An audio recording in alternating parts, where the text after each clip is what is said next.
Well, two parks, places that youth teams from all over the tri-state enjoy, torn apart now. Yeah, soccer fields and equipment at Lebanon Sports Complex were damaged on Sunday, and it appears that same person may be to blame for loads of damage at MORROW's Thornton Park.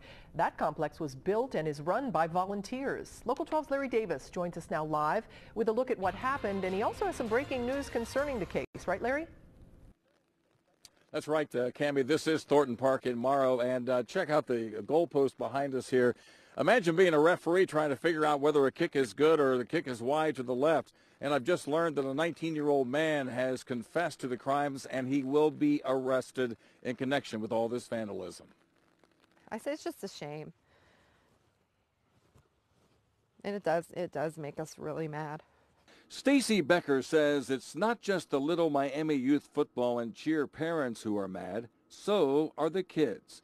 When players grades K through 6 reported to practice last night, they found someone had vandalized their football field, leaving large divots and damaging the goalposts.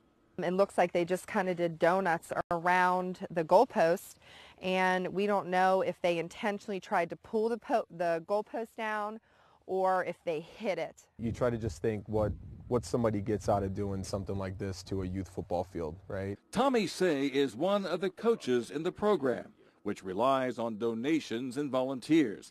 They raise the money and put in the time to lay out the field, erect the goalpost, and put up the scoreboard and the press box. We have over 100 families, almost 40 coaches that volunteer to coach almost 100 football players, not just to be great football players, but to become, good young men that serve our community and, grow in and, are successful.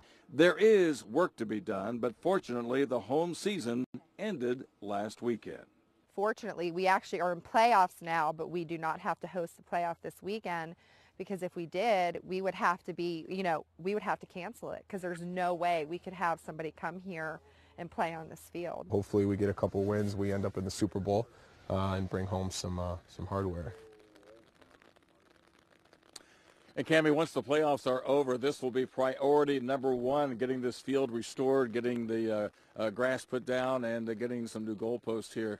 But come time for the work, everyone's going to have to chip in, from parents, coaches, cheerleaders, to some of the players, to make this once again their field of dreams.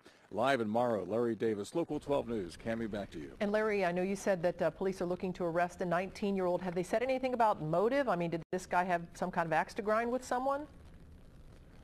No, they haven't really talked about that, but if you could just see the figure 8s down there, and you could see that in the piece, it just seems like it was somebody out just to be ornery and go on a joyride. But there's been no reason given as to why he would do something like this. Yeah, it's horrible. All right, Larry, thank you. And the program's organizers think that it's going to cost about $5,000 to repair the damage, including reseeding the field and replacing the goalposts.